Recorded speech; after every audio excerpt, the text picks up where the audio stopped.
Hey folks, version 2 here in this series of 3. First one was lower body. Don't forget to check that out. This one's going to be upper body for bikers, repetitive motion people. Works for anybody. Anybody could do these, but I find that they are good for bike muscles and so on and so forth. Starting out with feet comfortable distance apart. I'm going to let my upper body just turn and twist. Loosening up this lower back. Just feeling loose. One, this just feels good, but two, it gets my brain thinking loose. Stretch. Feel long and playful.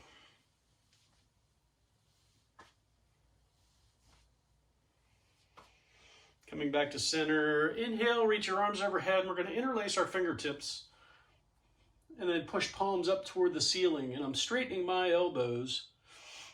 I have the shoulders. I can get into the right spots here for this with straight elbows. And I'm bringing my elbows beside my ears, maybe even behind my ears. I'm really bringing shoulder blades together in the back. This is where if you have really tight shoulders, but you'd like to gain some ground here, you might want to bend your elbows and go a little further back. That'll give you a little more room, having those shoulders open. Again, I like to have this straight. And then I'm going to bring my hands forward and flip my palms. So my palms are facing me, my fingers are pointing forward.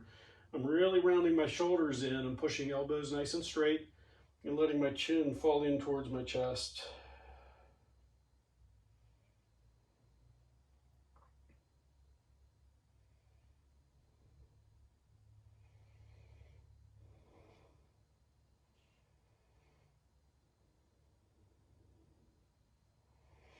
Bringing arms back up and head back up, and I'm releasing those hands.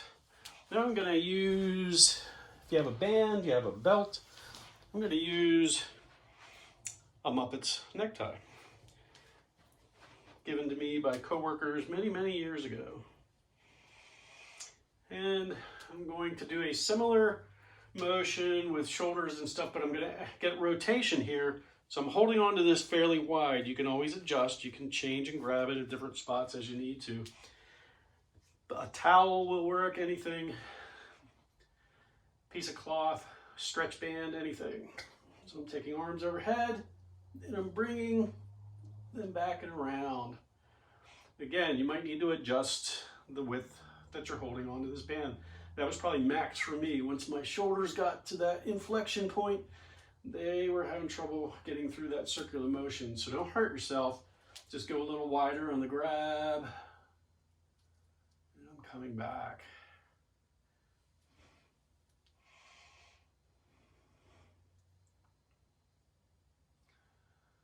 Some people call this flossing, where you're moving through these ranges of motions here in these joints.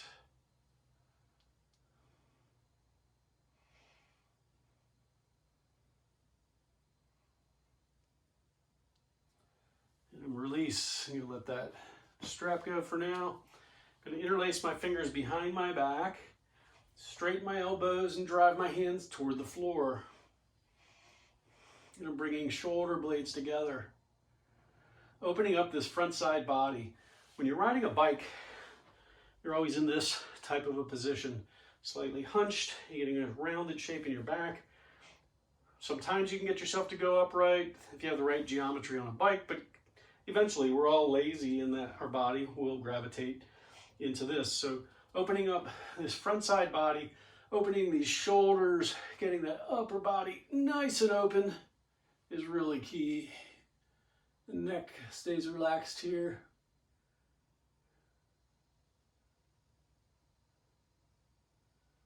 And then I'm going to fold forward. I'm going to lift hands off of my back. Let my upper body be heavy. Let my head hang and be heavy.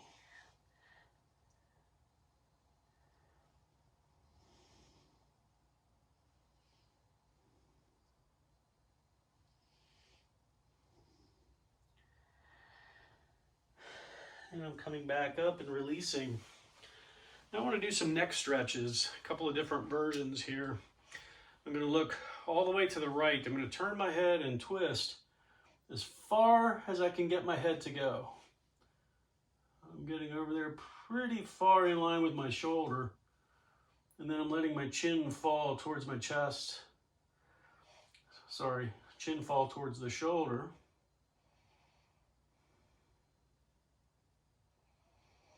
Stretches these scalene muscles, these neck muscles here that work hard, keeping your head in alignment.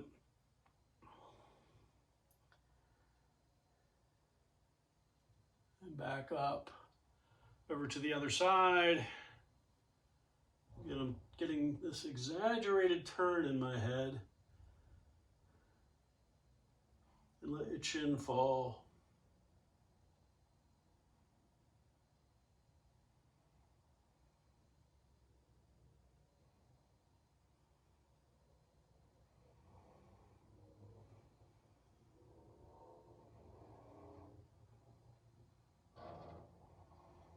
And I'm coming back up around to the center.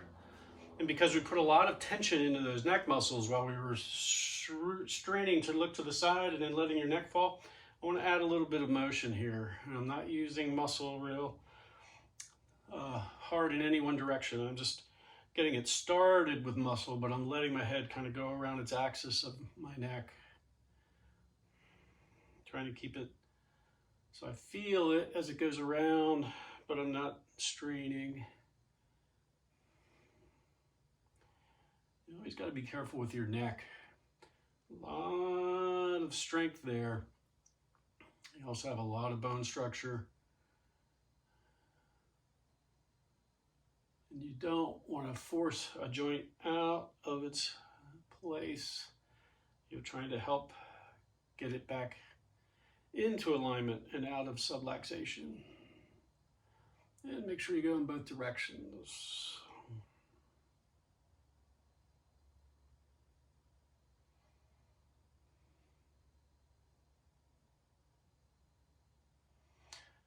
I let my chin fall pretty far forward, and you go pretty far to the side, but I don't pez back. I don't go too far back. I just kind of stay at a place there that feels like I'm just getting a nice little stretch and roll and coming back to center. We're going to find our way down onto the floor. I'm going to use a block here, but you can use a table, you can use anything. I'm going to show you a couple of different variations. We're going to do one. Let's start out one without any props. I'm on all fours, hands are under shoulders, knees are under hips, and my fingers are pointed out to each side, almost like seal flippers here. I'm keeping shoulders over top of hands pretty much, and then I'm leaning side to side. Nice and slow, nice and gentle, putting stretch into fingers and hands and wrists and forearms. When you're riding bikes, gripping the shit out of your handlebars. Lots of vibration coming up through the tire, through the wheel, through the fork, into your hands, out of the bars. This whole upper body structure takes a beating when you're riding a bike. You need to strengthen it and stretch it.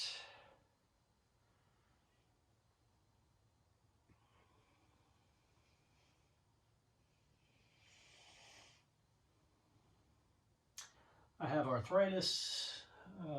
I won't say this cures arthritis. And I won't say that it prevents arthritis, but it keeps my arthritis manageable.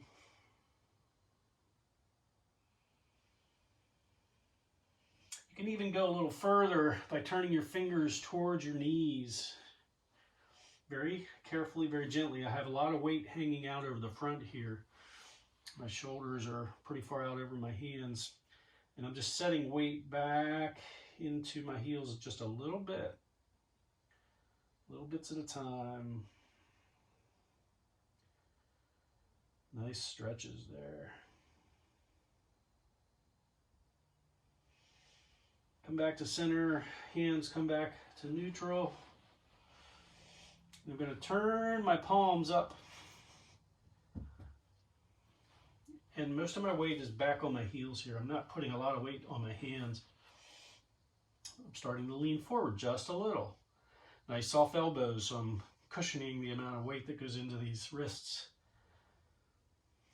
And I start to rotate my fingers inward. And I'm pawing down into the floor, kind of like a cat would paw into the ground. Stretching and twisting and pushing and turning, and all feels so good.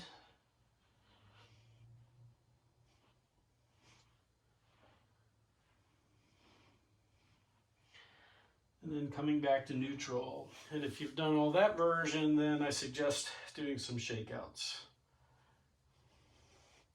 Pop your fingers. If you're doing a lot of this, it's really, those first sets of exercises we did are fantastic for that.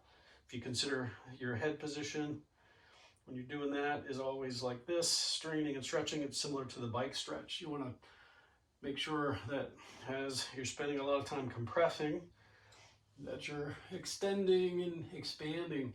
Think amplitude, think big on the front side of your body. Another version of things to do with your hands, you can walk your hands through finger stretch one at a time. I'm just pulling finger back and stretching. And I'm incorporating the thumb. Thumb's kind of going out to the side. Then you can, all the fingers together, just different variations.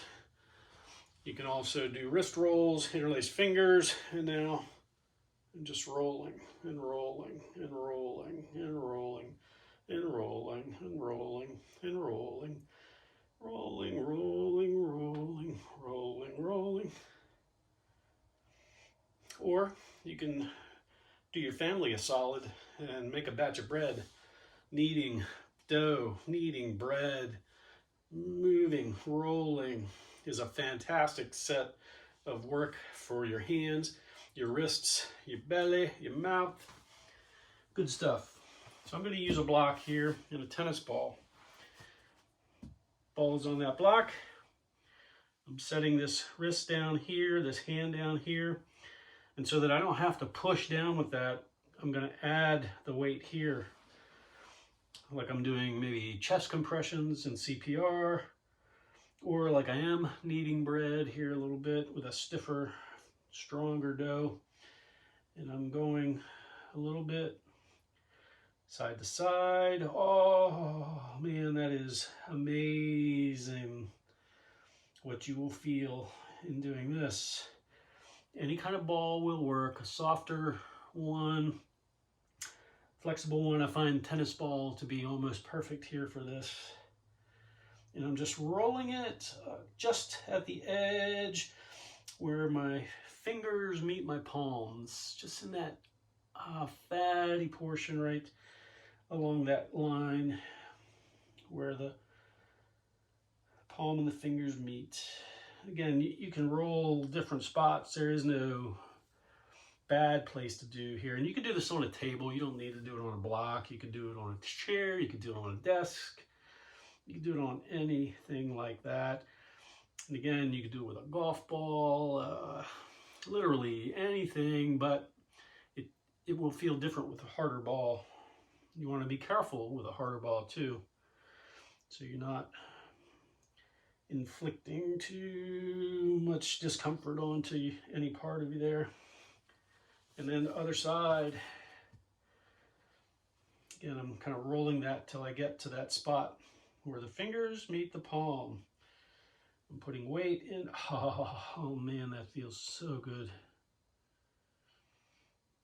It is crazy incredible.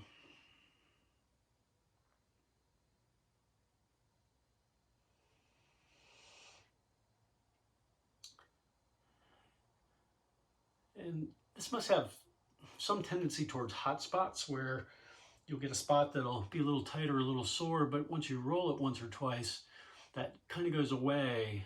So the way fascia reaction responds would be, that would be typical for that. You would get the knot worked out, get the tension worked out, and then it wouldn't be as tight and wouldn't feel quite as intense as you're going through. And if you find a hot spot where it's like, nerve jingling going through, instead of rolling on it, stay on there with moderate pressure just for a little while. And again, you can roll all of your palm. Get all of those tendons and muscles and fibers and fascia and all that good stuff in there.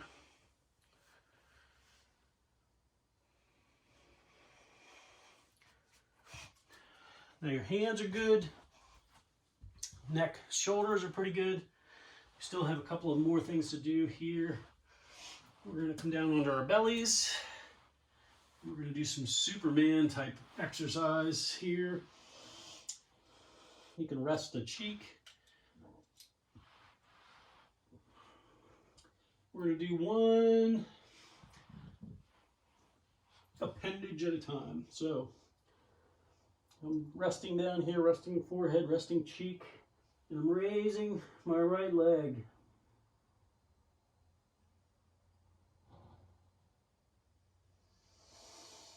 And lower.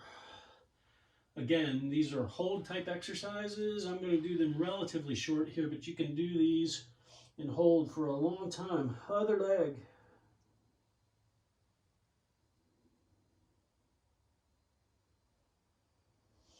This is lower back, glutes, core, and lower back. But we're going to be incorporating a lot of upper body and shoulder here in a second. Raise right arm. I'm trying to get that right arm pretty far up.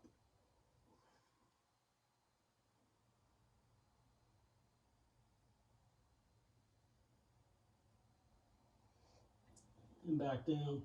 Left arm.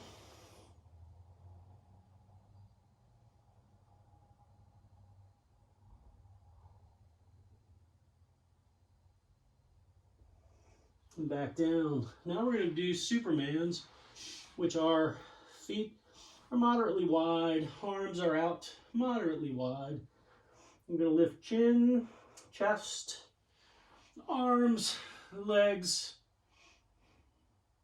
and I'm flying, and I'm floating, and I'm breathing.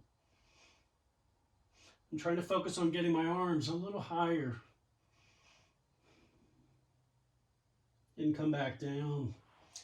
My left arm is out to the left side here, and I'm pushing up on my right arm so that I'm coming up at an angle. My shoulder is rotating forward inward. The shoulder is kind of rolling towards my chest.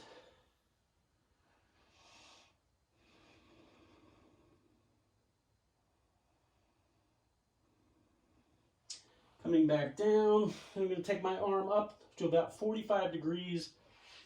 This time, your shoulder isn't going to have the same rotation. Be very careful, very gentle, and find the spot. I'm pushing up. My shoulder isn't rotating, but I feel it stretching and elongating. And again, you can play with this angle a little bit. It'll be different every little second on the face of a clock that you change it to. Just micro changes, micro movements.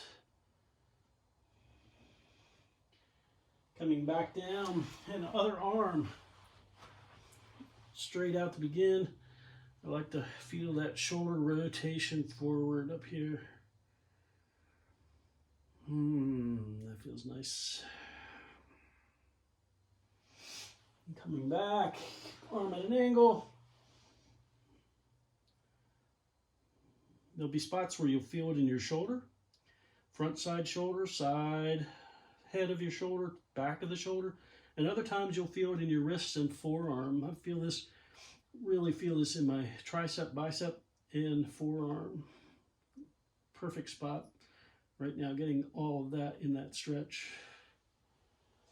And again, adjust Be careful.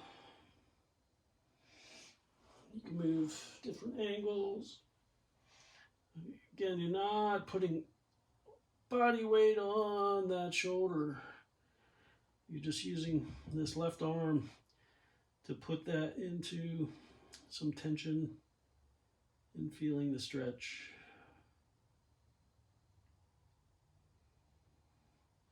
And then coming back.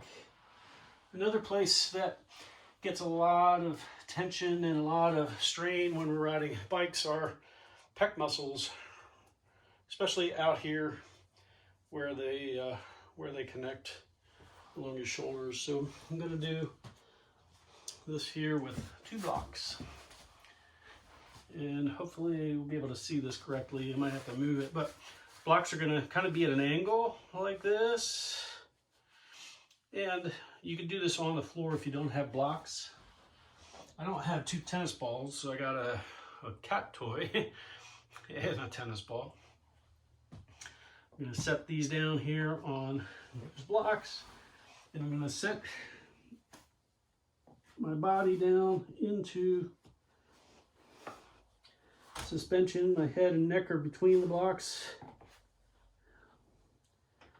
It's another one where you have to adjust. You have to play with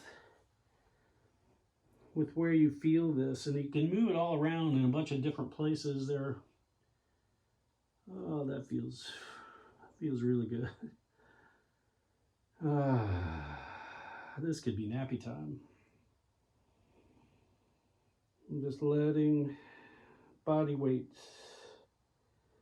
settle and rest down into these balls, and you can move them around. You can pinion your shoulders forward and back. Go a little bit side to side. You can move the ball to a different spot on a different part of the muscle. Oh yeah, that feels good too.